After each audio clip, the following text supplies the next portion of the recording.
So adding on to the rule that you should never work with children or animals, I think you should never follow a really bright professor of strategy from the University of North Carolina, but I'm going to try my best to be succinct and somewhat interesting, although that was a great speech. So connecting and dovetailing to what Dr. Moeen had to say about the industry and AgTech, I left a perfectly good job at Syngenta, which is unusual, for reasons that I'm still not exactly convinced I was right of originally, but I think I am.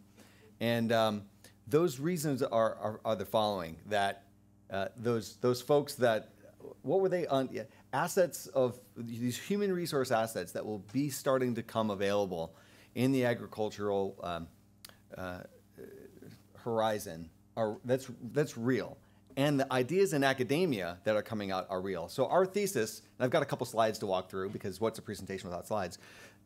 Our thesis is at AgTech Accelerator is that it combines for an amazing, amazing opportunity to create new businesses in ag.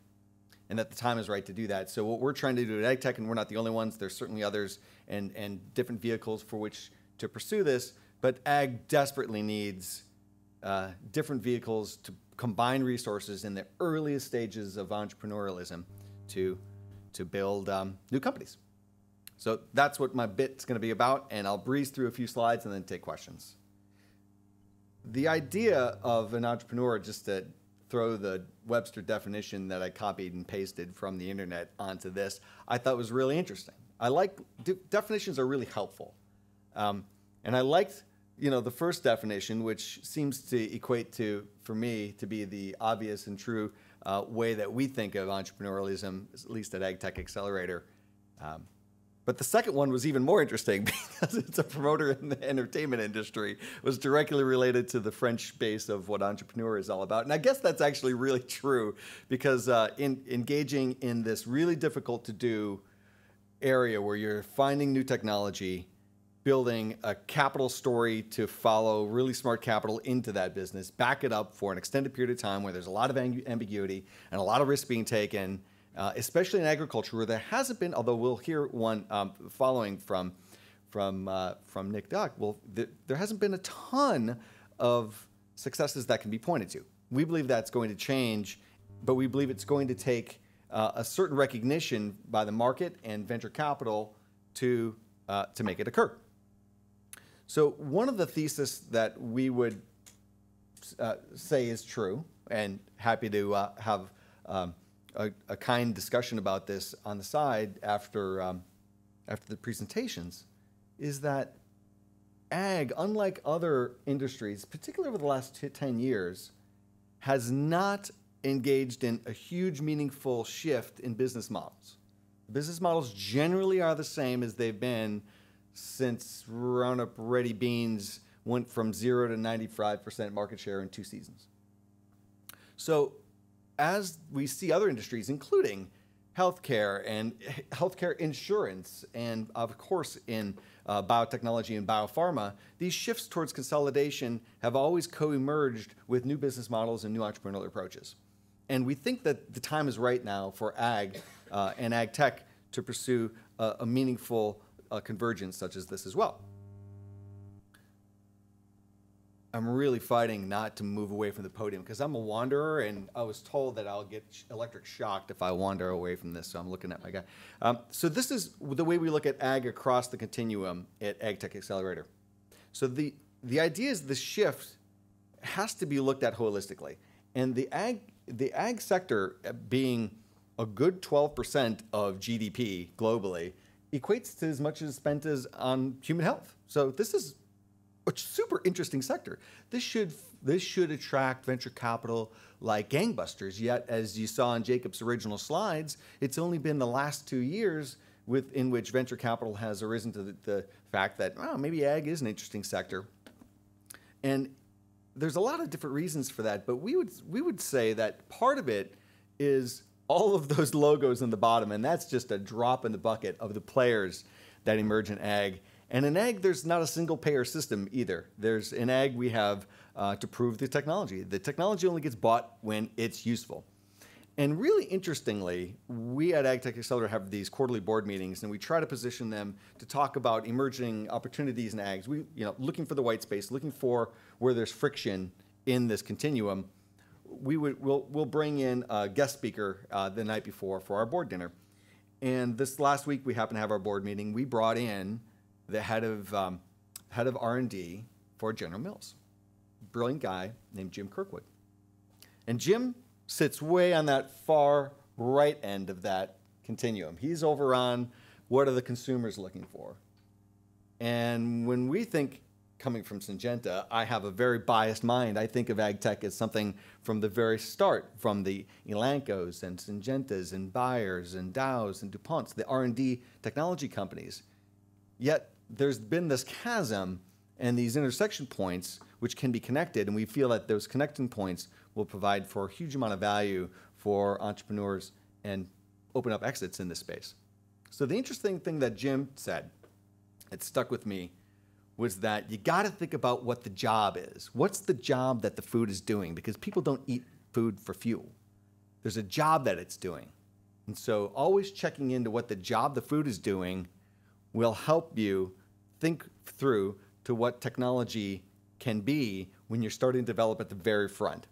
And it's fascinating because when we go in these ag industry junkets, and you go to, I was just at the World AgriTech in London last week, and then you go to other ag industry shows, it's difficult to see this continuum at any one event. You have to go to multiple events to try to find stakeholders across this entire continuum. Yet I would propose that finding the biggest pockets of value in ag will necessitate being able to look across this continuum and interlink situations herein with business models and technologies that haven't been thought of yet.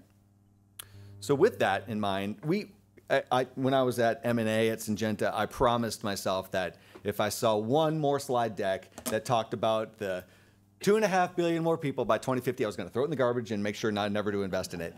And then the first thing we did when we were pitching to go raise our fund was that the first slide was this: hey, look, there's 2.5 more billion people. So it's an obvious thing that you'd be recalcitrant if you were in ag tech investor or trying to pitch for money that you didn't mention. But for us, it's so much more than that, and it harkens back to this concept of the continuum. For us, the law of big numbers is substantial and irrefutable. But beyond that, there are socio-political trends and decision nodes that occur within the consumers now that think about things way differently than before. The age of reason is over. It is over. The decision modes for making informed decisions about how you will eat as a consumer are now sitting on your social media platforms. And 2 nodes away, I make my decision about what's true and what's not true because Jolene, who I was friends with in 5th grade and haven't spoken to her since then, says so. The age of reason is over, but it's a reality, and we have to be aware of that at ag, that we need to know that that's the case. So when we come up with the greatest technology of all time, if we don't understand what the job we're doing with that food and how it connects to consumers, we are going to repeat the mistakes of the past.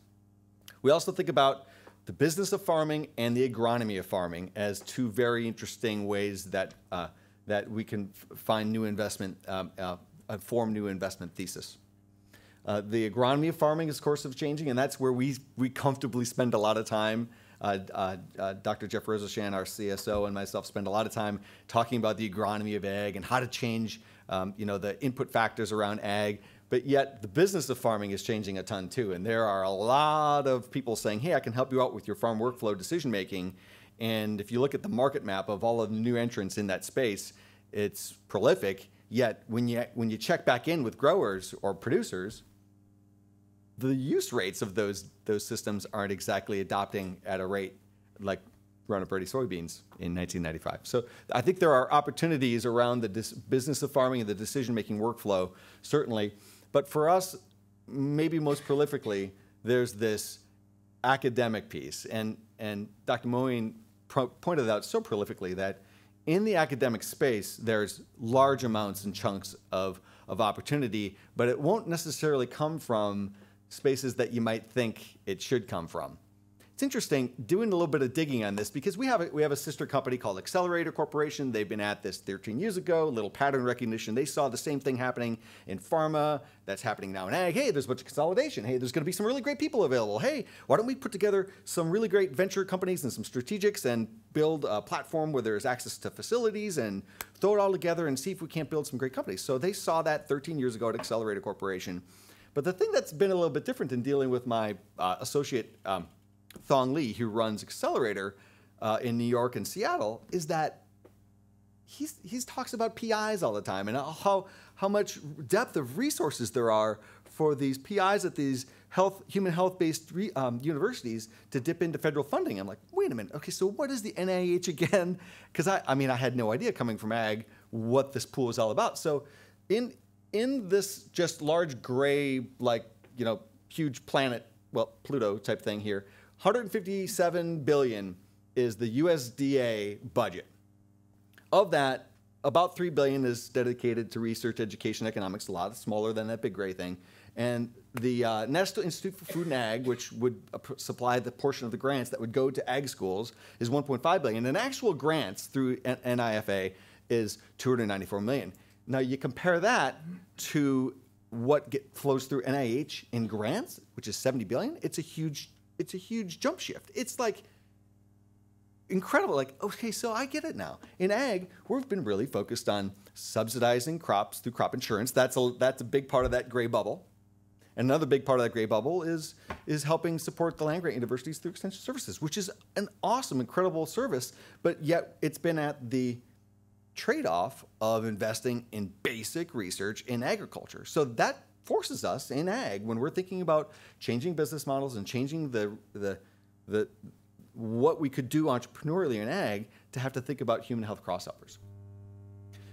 So this is where we really believe focus on academia, and we've signed you know, part of our model is to get really great relationships, in-depth relationships with the land grant universities, but then also Carolina and Duke here in town as well.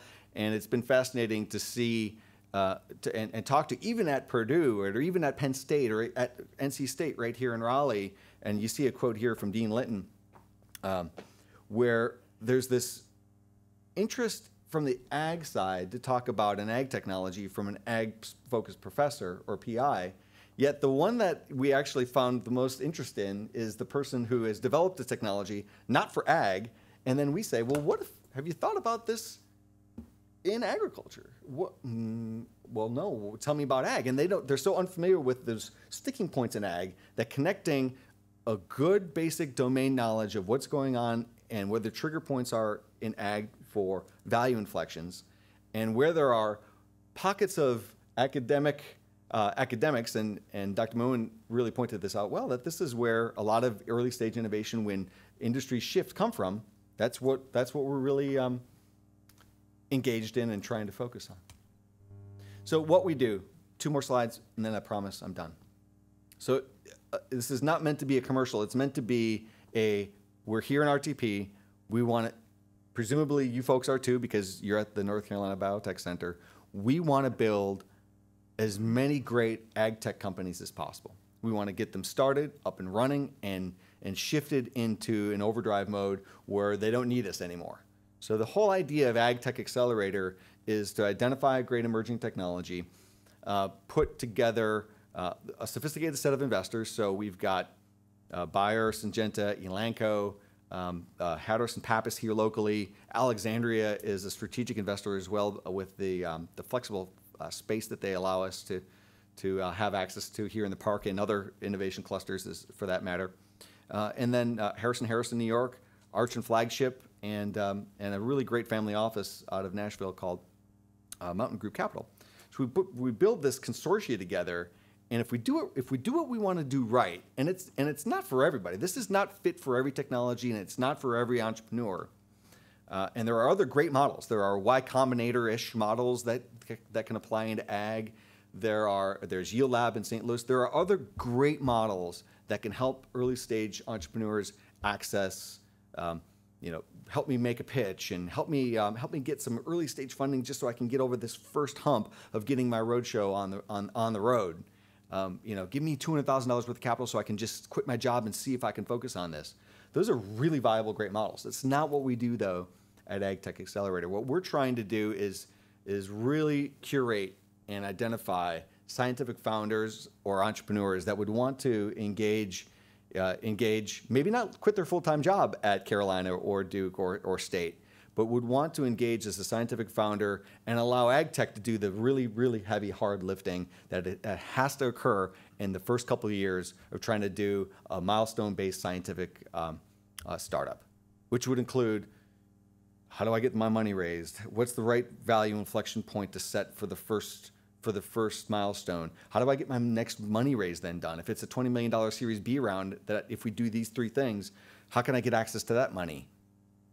How do I hire a management team? How do I hire an advisory board for scientific? We come with all of those pre-baked and pre-packaged for each of the deals that we do. Now, we can't do 1,000 of those. The Y Combinator model in Silicon Valley is to do as many of these as possible, and then a couple are going to work out. And then they take equity on that, and then they get a hit. We're much more interested in taking a highly curated view and having maybe 3 a year formed, get them up through that valley of death, and then allow them to flourish and raise a nice round, hopefully captive with our AgTech Accelerator investors, and hire their own management team, find their own space, and be as local as they can be as they grow to a value inflection point. The nice thing about the model is we've got our strategics around the table, which allows the venture capital folks to say, is what John and Jeff saying, is this right, or is this full of BS? And they say, no, mostly BS, but mostly right too. And that allows the venture folks around the table to say, okay, good. We're okay with this. Now get out of the way, because we don't want you obstructing this anymore. And then the strategics can say, okay, good. We're happy to participate in pre-competitive, collaborative investing with each other. I mean, it's a model that I think is really overdue in ag, and I'm so thrilled and honored to be a part of it. Okay, so one last. This is not meant to be a commercial either, but it's not an insignificant point to talk about space. This is a artist rendering of the space that we hope to have at 6 Davis Drive one day.